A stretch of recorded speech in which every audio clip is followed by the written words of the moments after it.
If I could say something first. Sure. And just address the comment that was made yesterday. Oh, nice ringtone. I feel like people kind of took that out of context, and I've been hearing that I prefer JB over JT, and that's not what that was. I like to praise my teammates. I like to praise my teammates when they're playing well, and I feel like that's what I did my best to do. When I got here, JT was the first person to text me. I already know that, and both of them know how I feel about them and how I feel about them as players. But to compare them is something that I would never do because they're two completely different players, as well as being on the same team and the things that they've done in this organization and the things that they've done against me as an opponent. I feel like how they play together and how they work together is something that is sacred and something that can't be broken. So just to address the comment yesterday, I do not prefer one or the other. I prefer both.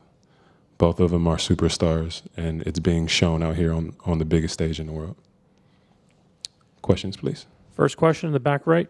Champ de Lunas, ABS-CBN News. Jrue, how were you able to shred Dallas' defense, effectively cutting to the basket majority of the game? And how do you feel when Kyrie gives up the ball when you guard him?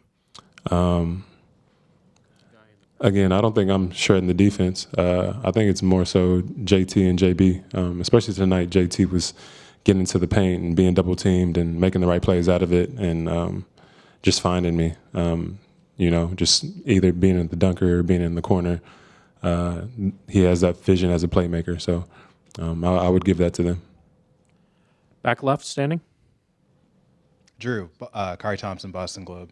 The buzzer beater that Payton hit, if he doesn't hit that, you guys are up 6 going into the fourth. Just as someone with your defensive chops, what does that do to a defense when someone hits a shot like that at the end of a quarter? Well, first I fouled Kyrie and put him on the free throw line, and I got my third foul. So Payton came in for me. So that's no, I didn't want to foul him, but I'm kind of glad that I did. And the energy that Payton brings, him just having the balls to take that shot, and he's done it so many times this year where he's had the courage to take it and he's knocked it in has been huge for us. So it was definitely a confidence boost and really just boosted us for the rest of that game.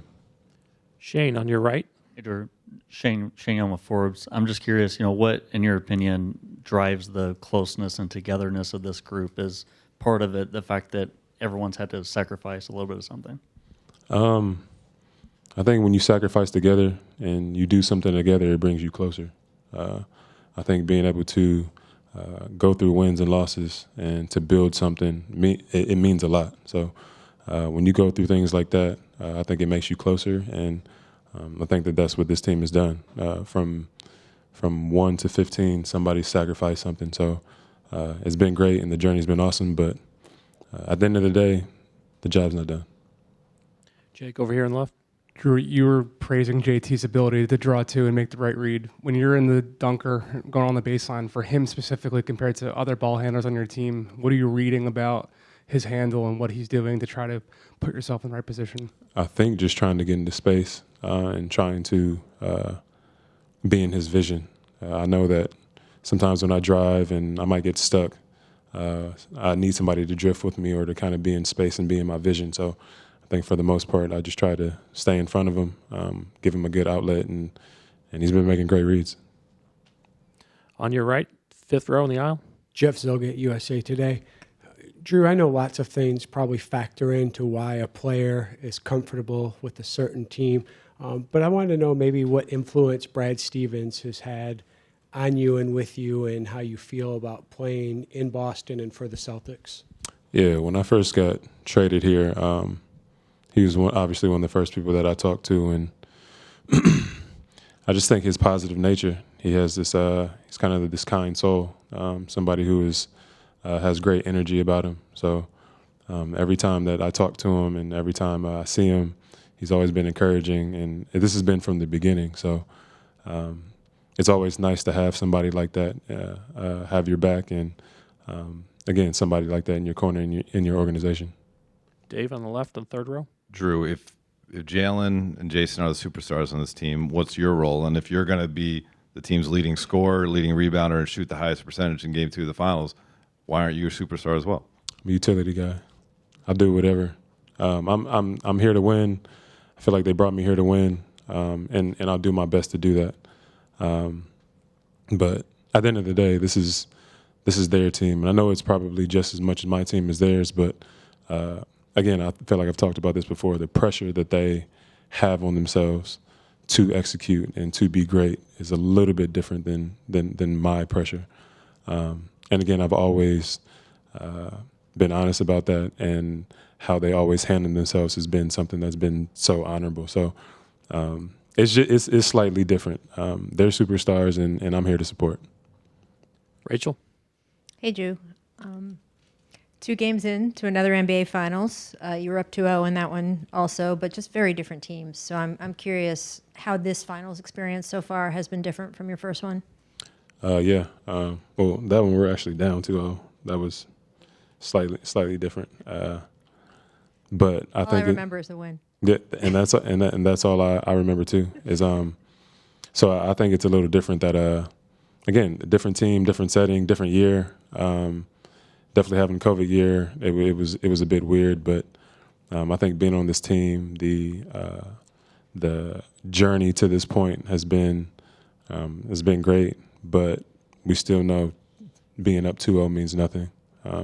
Job's not done, and we have to do whatever it takes. Has it felt a lot different from you, though, being here a second time? Yeah, I would say maybe I'm a bit more comfortable, just knowing kind of the pressure and the atmosphere and obviously what's on the line. This is a bit different. Second row in the center. Jrue, during one of those extended timeouts in the second quarter, it looked like you guys had a pretty tight huddle and a long huddle. What conversations do you remember from that huddle in particular, or what kind of conversations are players having with each other when the game is kind of going back and forth? Yeah, in huddles like that, it's intimate, and it's something that we kind of hold close and dear to ourselves. So I think in times like that, encouraging each other, being able to police ourselves, in times like that when we might be doing something that is uncharacteristic, or even if we're doing something great, all those things are brought up in those moments to where we can really just go out there and do our best to win the game. Chris over here on the left. Jrue, you mentioned you're kind of brought here to win, and the guys have all seemingly kind of looked to you as the guy with experience, the guy that knows what it takes. How have you embraced that role, and how has that role kind of manifested during the finals here as well? Man, I love my teammates. They've been here before. And they know what it takes and to get to this point. And they've shown it. You've seen them in the Eastern Conference Finals, and you've seen them in the finals before. And we're all determined as a team. We all want this, and it's something that it's collective. So I won't say that I do much or I talk much. I feel like I'm more of an action type of guy. And I go out there and I play hard as I can and do whatever the team needs for us to win. Last question on your right, second row. Jrue, Derrick was in here and he said he was very grateful that you came in and sort of adapted the way you did, because he said you could have come in here and said, "I'm Jrue Holiday," and he would have just sort of accepted that you were the all-star that was coming in. Was there a moment in the season where you felt that you guys as a team really clicked in terms of that chemistry, or was it just sort of natural from the start? I think it was natural. I think that they had chemistry and some things I had to figure out. But that just goes to show how great of teammates I have. There's been times where I've struggled kind of figuring out my place or what I wanted or what I need to do to help the team win. And Derrick's been the person who has talked me through it. I've been point guards on other teams, and I've been shooting guards on other teams. But Derrick is our point guard, and he's shown that the whole season. But I would say that there are different times in the season where each guy has kind of come and talked to me about how they felt and how they saw the game and what I could do to help and all that. And that's helped me out tremendously getting to this point. Thank you.